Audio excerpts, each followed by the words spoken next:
Well, hey, welcome to Grillin' Week 1. I'm your host, Anthony. Today, I'm here to sell you this great new grill. I'm just kidding. I've always felt like I had a face and a voice for infomercials, and I kind of feel like I'm on one right now. But my name is Anthony. For those of you who don't know me, I'm the care pastor here. I do want to thank Cameron for sharing his story. What a powerful testament to the power of being in community, being with one another, and to dinner groups. So like I said, we are in week 1 of a brand new series that we're calling Grillin', right? I'm thrilled for this series, not only because I get to use a grill and I get to wear this fancy apron, but what we get to talk about as well. See, I'm a huge fan of grilling. I love all types of grills, charcoal, gas, whatever. I'm an equal opportunity griller, right? My philosophy is this: it is better to have burnt and lost than never to have barbecued at all, right? I mean, I love grilling. I love grilling steaks, chicken, pork, sausages. Even those things called vegetables are amazing on the grill.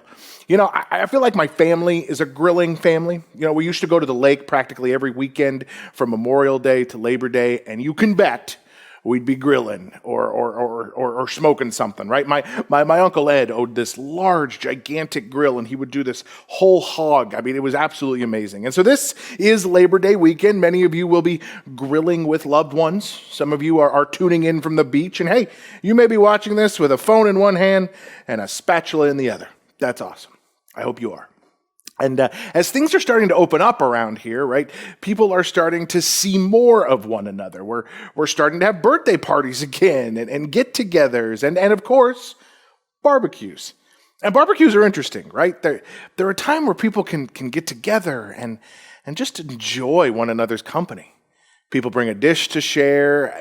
Some of you have those friends who bring that dish, you know, the one that you don't have the heart to tell them that you don't like. There was this cake thing that was brought one time because, you know, someone maybe thought they were clever. It's called a bologna cake. Have you ever seen this? Seriously, here's a picture of this thing. It is this. It's not a very good picture of it, but it is a picture of it nonetheless. It is bologna cake layered with mustard and mayo. Why do people do this? Why is this a thing? It freaked me out. Did I try it? Yes, of course I tried it, but that's not the point. All right, the point is people feel comfortable enough to bring something like bologna cake, but they feel comfortable when they go to barbecues. You can relax, you can let your hair down, or so I'm told. And as we're getting into being around people again, sometimes the conversations can veer towards that of faith, and maybe you're at these barbecues, and maybe you're actually at these barbecues hoping that no one brings up the fact that you go to church, that you believe in God, that you're in a dinner group, that you serve on a team. You know, last week, if you were here for our State of the Union, as we call it, right, Pastor Chris encouraged us to do these 3 things, right? To re-engage, to serve, and to invite, right? Re-engage in the mission, right? Re-engage if you've been absent, serve in some capacity, invite others into this journey with you, right? Re-engage, serve, and invite. The first 2, a lot of us seem to be okay with, right? We understand that if we haven't been serving in a few months because of the lockdown or you know, maybe teams just weren't serving, right? There's an element of wanting to re-engage, right? You're excited that we're meeting in person again, and you're excited to jump back in. And serving, right? Many of you signed up to serve for the first time this past week, whether it's through Team Link or just feeling that nudge to jump in on a team.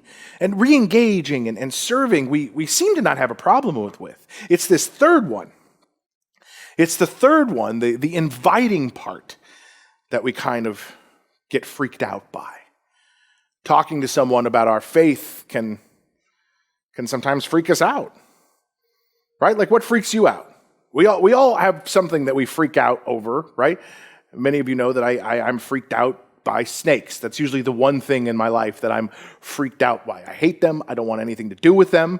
All right? I'm not sure what freaks you out, but chances are if you're a follower of Christ, the idea of walking up to someone to tell them about Jesus freaks some of us out.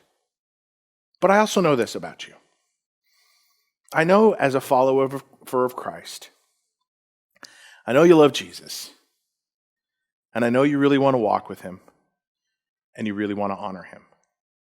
And you want to serve Jesus faithfully, and you want to live for him effectively, and you may not always know how, and you start wrestling with the way that some people seem to engage faith in life, right? Is it by making bold statements about political issues on social media? Is it by separating your life and your family as much as possible from everything and everyone who does not love Jesus? Is it by being a good, I'm attending church, or I'm viewing church, and I'm just being a morally upright citizen and nothing more? But what if I told you that God, who spoke and created the universe, who made you uniquely in his image in such a way that you, uniquely from everything else in creation, can worship and glorify and serve him, and that we've overcomplicated things? What if during this series our goal is that we made you realize that you and I were in fact made by God not only to be redeemed and brought back into a relationship with him through Jesus Christ, but to glorify him, to serve him. And what if I told you that he made you, from the circumstances of your life to the people that you know, to be someone who can share the good news of Jesus Christ in a way that can not only glorify him, but can also be for your own good? What if you saw on the passions of your life, right? Those things that bring you joy, that bring you great satisfaction. What if they were given to you by God to be used for something bigger? What if you could actually talk about your faith in the same setting as a barbecue, hanging out with friends, grilling, and just having a good time?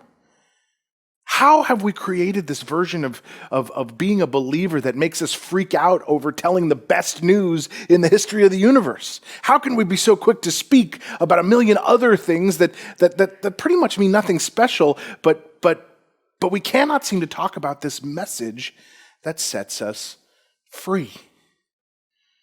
So how can we learn to share Jesus, our faith, with others and invite them into the conversation without freaking out? There was a recent Barna study that came out that said that of the 8 attributes of those who are growing in their faith, sharing Jesus ranked at the bottom.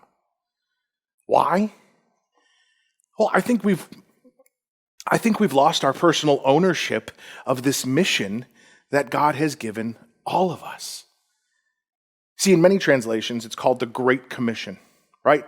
And it's found in Matthew 28. And even if you've never been to church before, even if this is your first time joining us, you're not quite sure how you feel about this whole God thing, maybe you have heard of this thing called the Great Commission, right? It's found in Matthew 28, and it starts in verse 18. Then Jesus came to them and said, "All authority in heaven and on earth has been given to me. Therefore go and make disciples of all nations, baptizing them in the name of the Father, the Son, and of the Holy Spirit." So this thing is called the Great Commission, right? Jesus is commissioning his followers, right? Baptizing them in the Father, Son, and the Holy Spirit, and then teaching them to obey everything I have commanded you, and surely I am with you always to the very end of the age.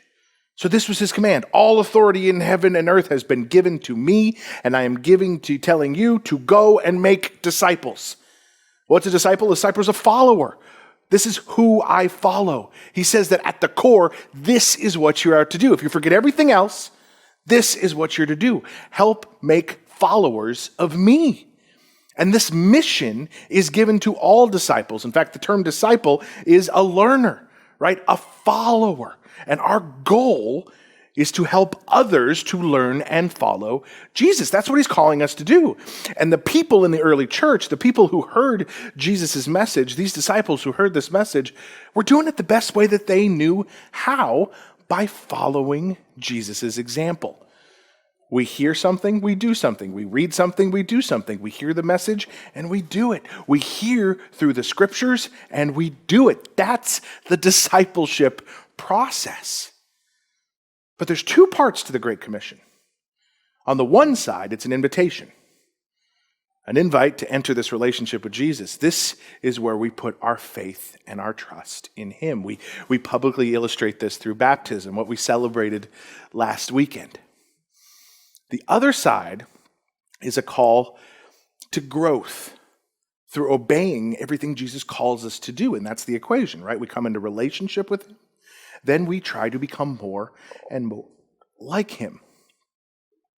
And here's the thing about Jesus. People wanted to be around him. People loved to be around him. They loved sharing meals with him, talking with him, fellowshipping with him, and people would invite others to hear him and spend time with him. If Jesus was having a barbecue, they were the ones bringing the bologna cake, right? Jesus was always invited to barbecues. That's what he's calling us to do. To introduce people to him, to bring them into the family, and then go and have them introduce more. One of these things that Jesus calls us to do is this idea of multiply, right? You are here on this earth to continue this mission that Jesus has left for you, right? The Great Commission, go and make disciples. But you can't do that on your own. Nor are you expected to. God tells us to work together. Do you barbecue by yourself? Well, maybe, but I guarantee you it's not as fun. His plan of redemption involves this thing that they call the church. People working in unity to reach people. Which means, as a family, here at Hoboken Grace, we have a responsibility to show humanity just what the church was meant to be. A place where we challenge one another, where we love one another, where we serve one another, a place of healing.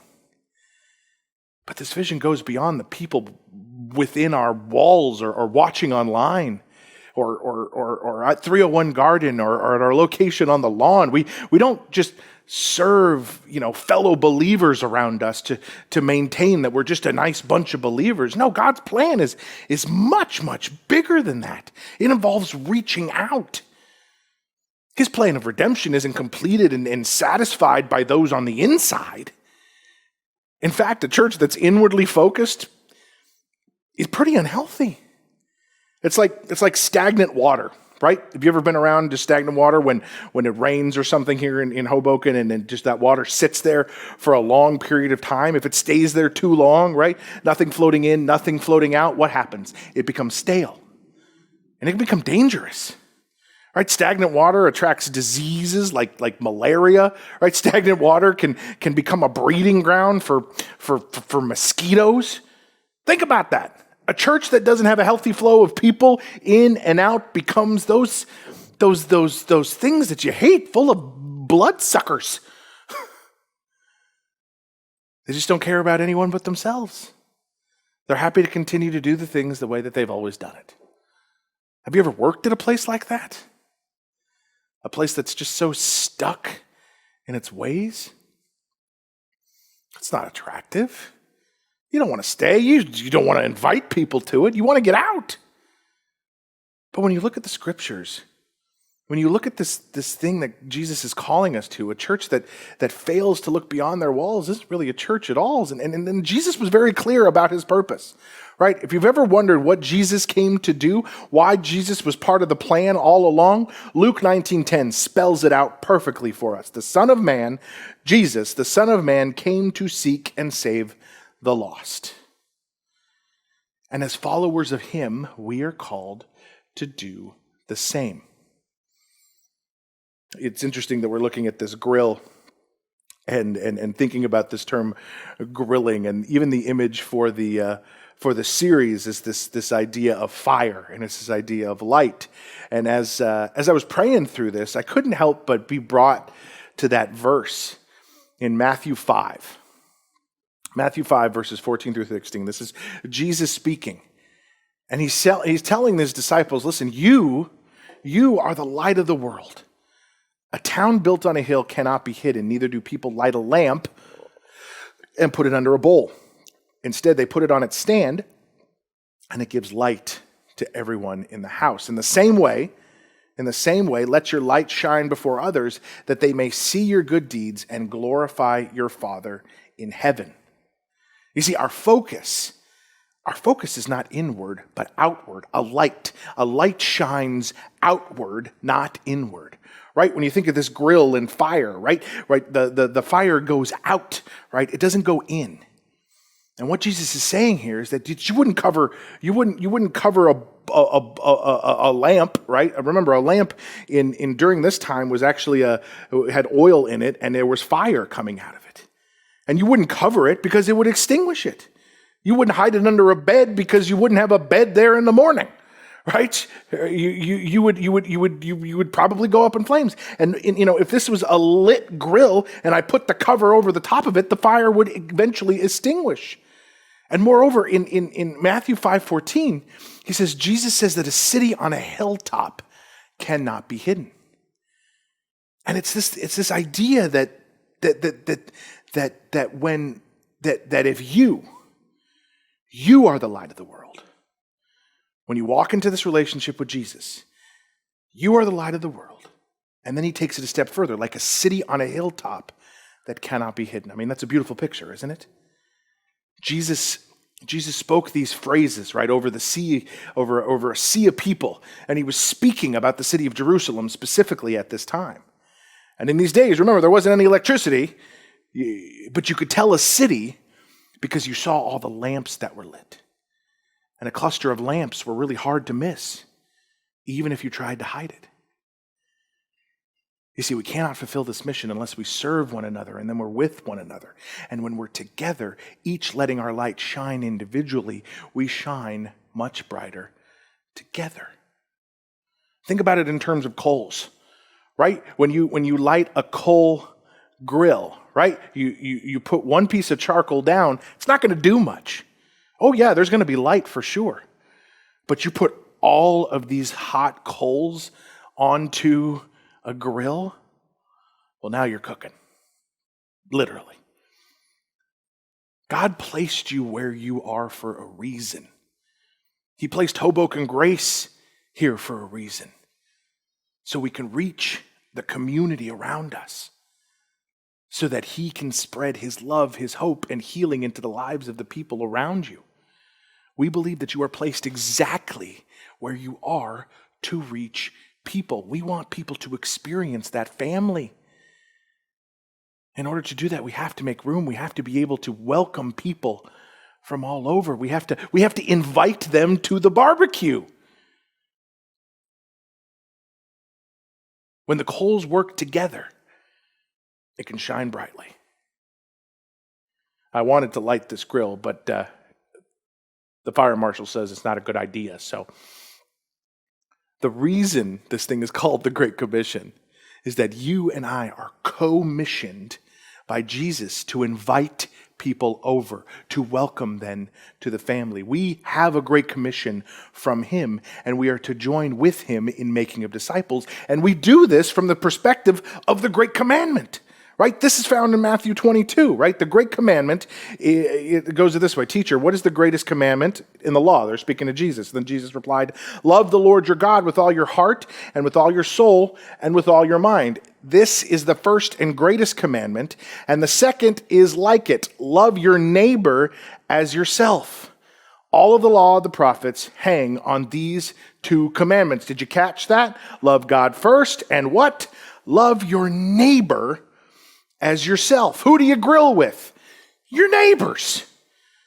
How many people actually know their neighbors? I'll pause.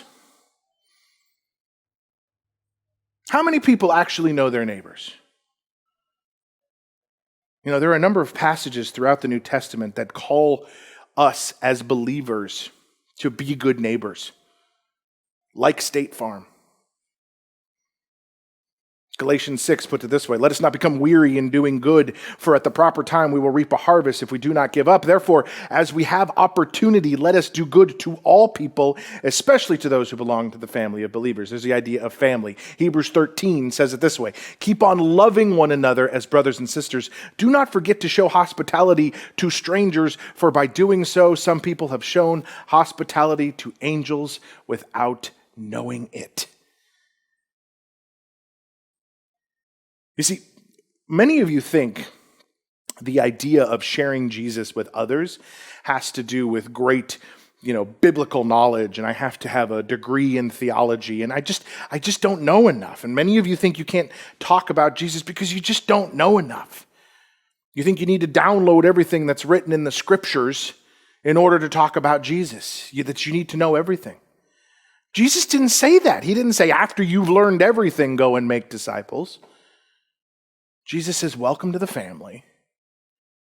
Let's see who else we can welcome. We think we have to be overflowing with knowledge in order to deposit that into someone. You don't have to be a genius to speak about Jesus.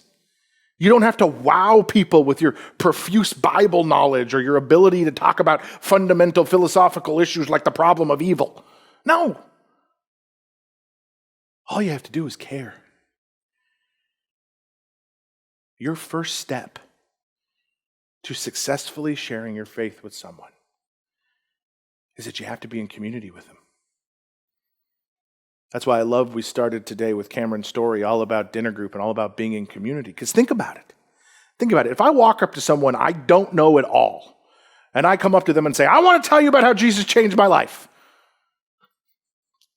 it would probably freak them out. I'm just being honest. But if you have a relationship with someone, a neighbor, a friend, a coworker, and you invite them over to grill or have coffee or a meal, and you end up bringing up faith in your life, that could be powerful. It's more than just words. Just like a barbecue is more than a grill. It's about our actions too. If you were to tell someone you were a Christ follower, how would they react? Would they laugh? Would they scoff? Would they run in the opposite direction? Or would they know they can talk to you? There are a couple great stories about how God illustrated this in my life. Prior to coming on board at Hoboken Grace, I worked in an industry where I traveled a lot, and my boss wasn't the nicest guy.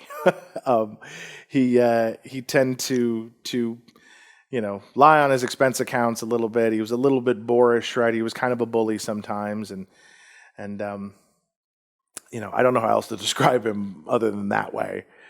And one day he was unfortunately let go because all of that kind of caught up with him. And I didn't see him for a couple of weeks. And I got a call from him on my cell one day. And he asked me for coffee. And to be honest, I'm going to be perfectly honest with you, I didn't want to. I didn't want to have coffee with him. But I felt that little nudge of the Spirit. And I said, okay, let's go have coffee. Let me buy you a cup. And so we sat down and we chatted for a little bit. And then he started to tell me of a predicament. He said, listen, Anthony, things have gone from bad to worse in my life since getting let go. My wife has decided it's time for us to split up, and for 2 weeks I don't have a place to go. I have a place lined up, but I don't get to go there for 2 weeks. And I felt it in me, this desire to tell him to come stay with me, but I really wanted to squelch that desire as much as possible. I wanted to say, man, I'm so sorry. Let me pay for your cup of coffee and then go. I know that sounds terrible.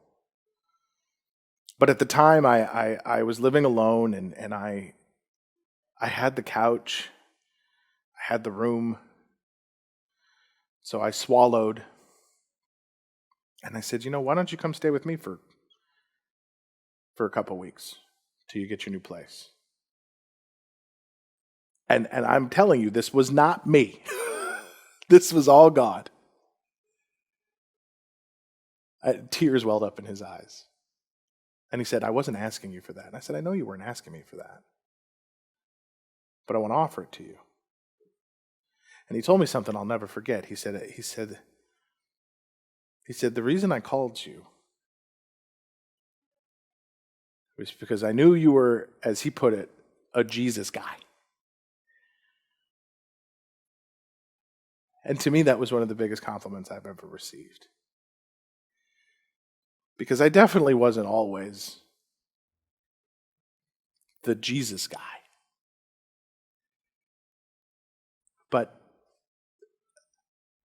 But I knew I loved Jesus, and I knew I loved what he did with me, and I don't always get it right, and I know we don't always get it right. But over the next 2 weeks, as he stayed at my place, we were able to laugh. I was able to share my faith with him and why I have the faith that I have.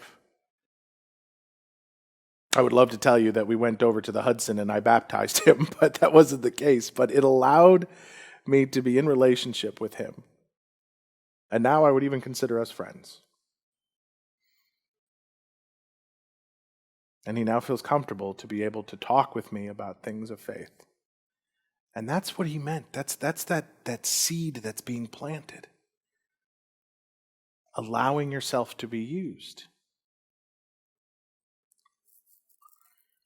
God was using me all along, and I didn't even know it. I was just following. I hadn't gone to seminary yet. I hadn't even begun working for the church yet. I just simply said yes to Jesus, and I followed. That's what he's asking you to do. Don't shy away from the people who he's put in your path. The people in your building. The people on your block. At your work. Yes, barbecues and get-togethers are going to look a little different for a while. But the mission doesn't just stop or change because we need to be socially distant or wear masks. Last I checked, you can still smell the sweet aroma of a barbecue through a mask. Trust me, I've tried. God is doing more than we know, and we are part of his work. There's a verse in 1 Thessalonians that's put this way: "For we know, brothers and sisters loved by God, that he has chosen you because our gospel came to you not simply with words, but also with power, with the Holy Spirit and deep conviction. And you know how we lived among you for your sake." Did you catch that? The gospel came to you not simply with words. In other words, how you live the gospel of Jesus Christ in front of your friends, your family, your neighbors, and coworkers matters much more than the words that we speak. And just like with my old boss, it was about planting that seed and allowing God to do the work. How can you practically do that? Maybe you invite people to join you for one day. Hey, it's a service project to be able to go out and make our community better, and then you go out afterwards. You invite people to join you at a connection event. And listen, if you're still not comfortable going out, do a watch party. Invite people to come and watch the service with you online and then have an opportunity to talk with them. There's a guy in my dinner group who shared this story that I thought was absolutely amazing. He was part of our child dedication. Him and his wife dedicated their child a few months ago. And he said, it was such a unique opportunity that my wife and we invited people and there were some people on the list that we knew weren't believers, and we knew, didn't really understand who God was in their life. And they just said that, we invited like 20 or 30 people. Maybe even more. We invited a bunch of people to come and watch our child dedication. And as a result, I think he even said 20 or 30 people showed up to watch one of the services throughout the day. And just by planting that seed, those 20 or 30 individuals were able to hear a message of Jesus Christ on how he was pursuing them. One of the things this pandemic has taught us about reaching out to our neighbors is that sometimes it's as easy as picking up a phone to check in on someone. And this allows the door to open and the conversation to begin. During this pandemic, we've had people tune in from all over the world. We have people who are connected from the Philippines, from Scotland, and the farthest regions of Utah. What I'm saying is that Jesus' mission didn't stop just because we all socially distanced.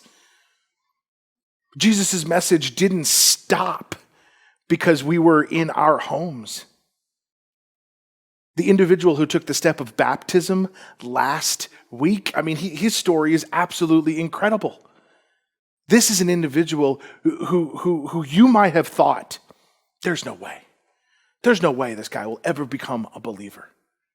And to watch his journey, all about that seed being planted, you have no idea how God is going to use that. All he's asking you to do is to light, is to be the light and let him take over.